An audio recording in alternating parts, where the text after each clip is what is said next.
Well, look at me. I'm playing a restaurant manager, a wealthy young man whose father owns the hotel and the restaurant where I'm working. Used to be the place to be. And the film starts in a moment in which, the restaurant is not as great as it used to be. And then all of a sudden, this crazy chef turns up, whom I met in Paris because we worked together in a restaurant. But then it all became a bit of a mess because that chef, Adam, played by Bradley Cooper, ended up on the on a bad path. So he disappears, but then he comes back and wants his third Michelin star, and blackmails me, saying, "Listen, kid, I'm gonna help you making your restaurant, Langham, the place to be again, and I'm gonna get my third star." And then I have to say yes.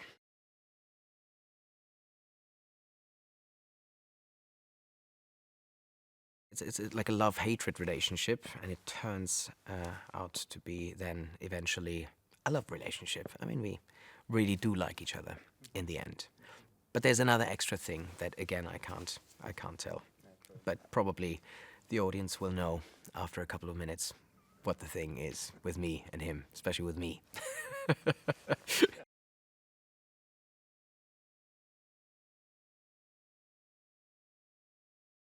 I was very intrigued by it because I'm an owner of a restaurant myself.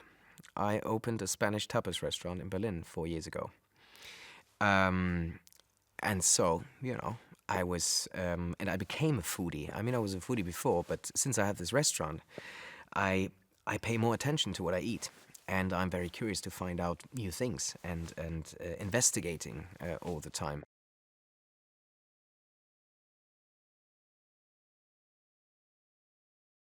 I learned it from him and from another great guy working in Marcus Wareing's restaurant, and they both said it's what was that image?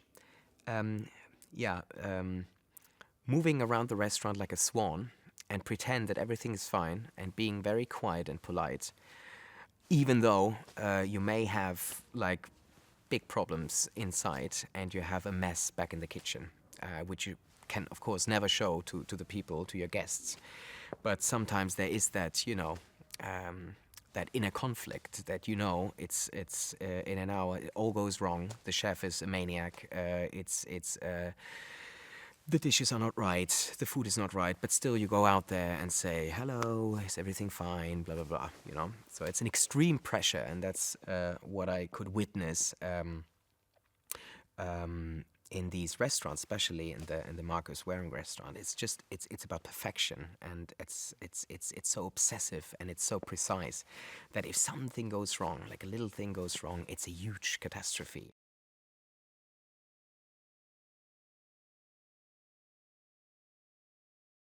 They are really like soldiers, the guys working in the kitchen, and the pressure is extreme. So you have to be very passionate and very tough to survive in that business.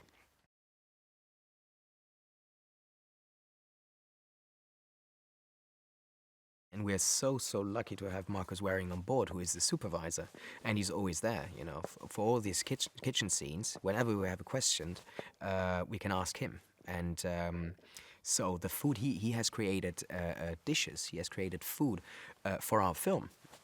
So it all is very very authentic.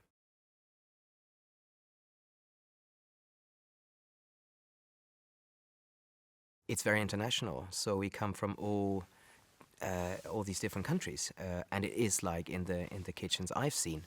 So we have an Italian chef, Riccardo Scamarcio. We have a French one, Omar. English, an English chef with Sienna, Americans, German, Spanish. So it's all a mixed bunch, and it's a very good vibe, I have to say. I mean, we really get along with each other very well, and it's interesting to see.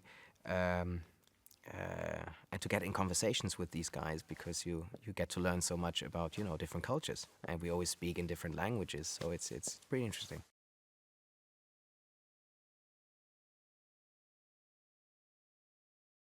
if there's good chemistry and things go well, then it's great. But well, you don't want to get into trouble. You don't want to do anything wrong, because being yelled at, insulted, screamed at by a chef, I mean, really you have to be tough. Yeah, and it's the working hours are crazy.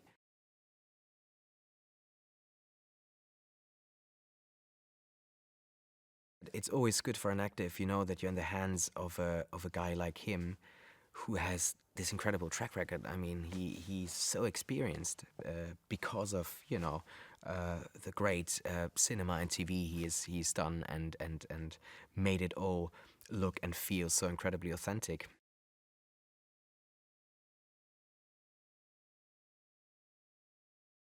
He makes you feel unrestrained and comfortable.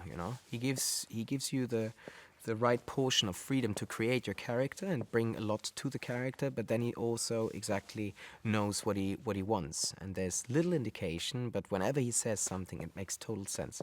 I never doubted. Not a second. He has an eagle eye, and he would always know if there's something wrong.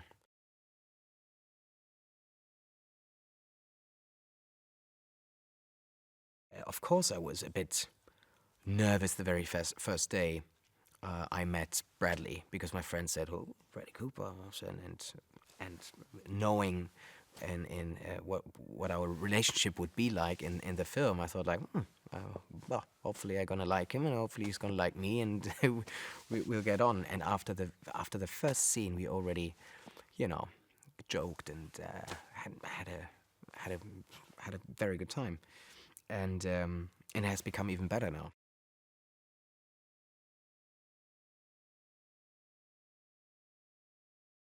He's crazy and weird in a good way.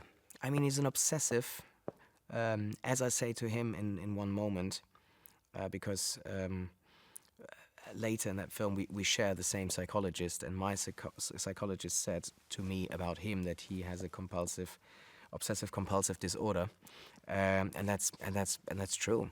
I mean, and most of these chefs are crazy. You have to be crazy and obsessive, because otherwise you won't make it. You won't become a 1, 2, or 3 Michelin star chef.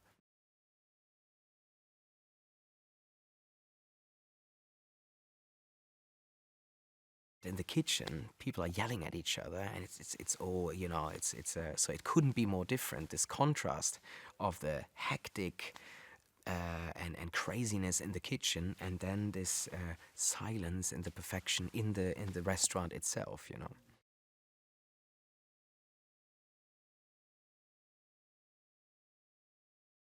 The character that Bradley plays is a chef who is keen on creating dishes and make food which tastes like good food.